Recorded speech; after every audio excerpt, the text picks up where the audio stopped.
కాళేశ్వరంలో జరిగిన అవినీతిని గురించి ఆ ప్రాజెక్టును కట్టిన గత అధికార పార్టీ, ప్రస్తుత ప్రతిపక్ష పార్టీ అయిన బీఆర్ఎస్ నేతలు ఎంత సమర్థించుకుంటున్నా సరే ఇంకా చాలా ప్రశ్నలు సమాధానం లేకుండా మిగిలిపోతున్నాయి.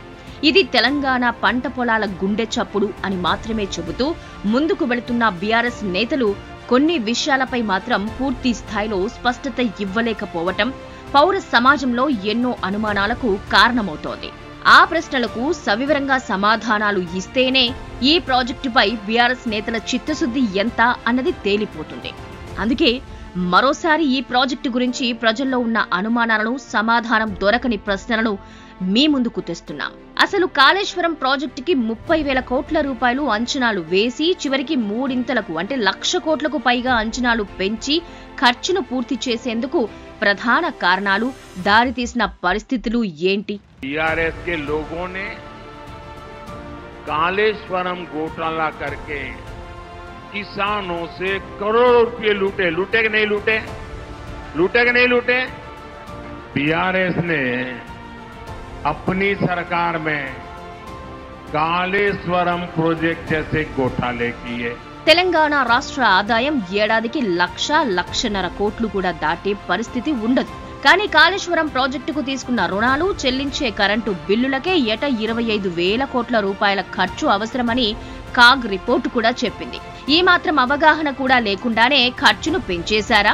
ముందు చూపు లేకుండా ఇంత భారీ ప్రాజెక్టును, ఆ ప్రాజెక్టు భారాన్ని ప్రజలపై మోపారా? కాళేశ్వరం ప్రాజెక్టులో భాగమైన మేడిగడ్డ బ్యారేజ్కు పగుళ్లు వచ్చిన విషయం ప్రపంచం మొత్తానికి తెలుసు.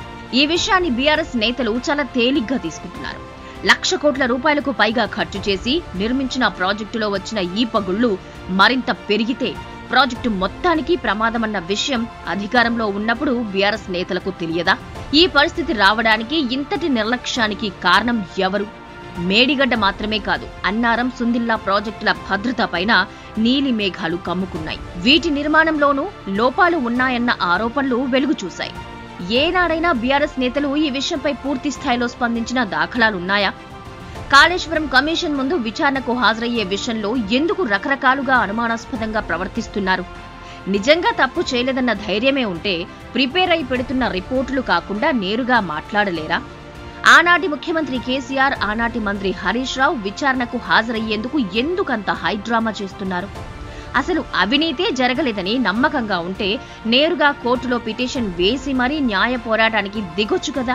30,000 కోట్ల రూపాయల నుంచి 1,00,000 కోట్ల రూపాయలకు పెరిగిన నిర్మాణ ఖర్చుల తీరుపై ప్రతి రూపాయికి ఖచ్చితమైన లెక్క చెప్పగలరా?